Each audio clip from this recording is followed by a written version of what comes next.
Hey friends, it's Patrick Strong from Japanese Classic Car Show, back once again with another preview for JCCS 2020 and World Matsuri Week. We have had cars come in from all over the world so far for JCCS 2020, from the United States, Canada, Australia, the Philippines, Japan, the UK, and Norway. But we still have room for many, many more. So if you would like to be a part of JCCS 2020, go to JapaneseClassicCarshow.com to find out how to enter your car. So some people have asked whether or not you have to enter a car in JCCS this year in order to get the event t-shirt, and the answer is no.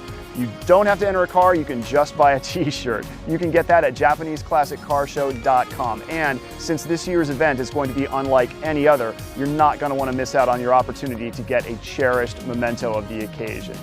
Pre-order your t-shirt before September 15th to make sure you get one. And now, on to this week's featured cars.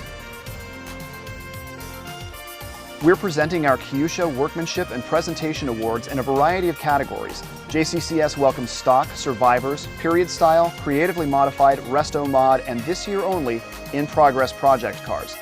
In addition, we will also present special awards from leading publications in the Kyusha space. These include the Kosoku UN Award.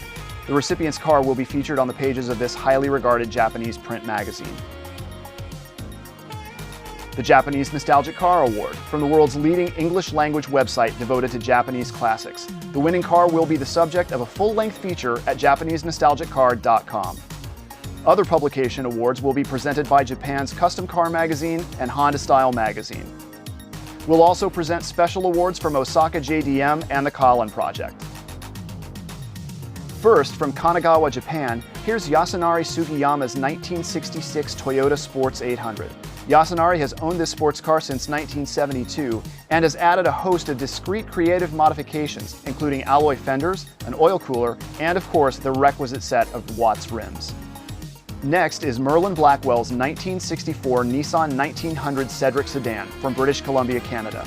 An original Canadian domestic market car, Merlin performed an exhaustive nut and bolt restoration to this rare specimen. If this Cedric looks familiar to you, it could be because the car was featured in several episodes of the Amazon TV series, The Man in the High Castle. Representing Team Old School Imports Hawaii are a pair of vintage Toyotas, Lance Hirano's period-modified 73 Sprinter Trueno, and Tommy Dolermente's Resto Mod 81 KP61 Starlet. These cars are prime examples of passion in the Pacific Islands for classic modified Toyotas, and we're delighted to have them as a part of virtual JCCS this year. From Okazaki City, Japan, here's the 1972 Skyline of Masumi Nakano.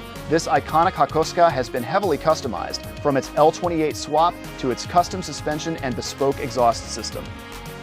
Finally, from a man who needs no introduction in the Japanese classic car community, we present Akio Thunder Hirano's stunning 1970 Nissan Bluebird 510. Famous both for his love of food and his mastery of the 510 platform, Akio's Bluebird is believed to be the first 510 ever to receive an SR20 swap, which is just one of many incredible mods to this genre-defining car.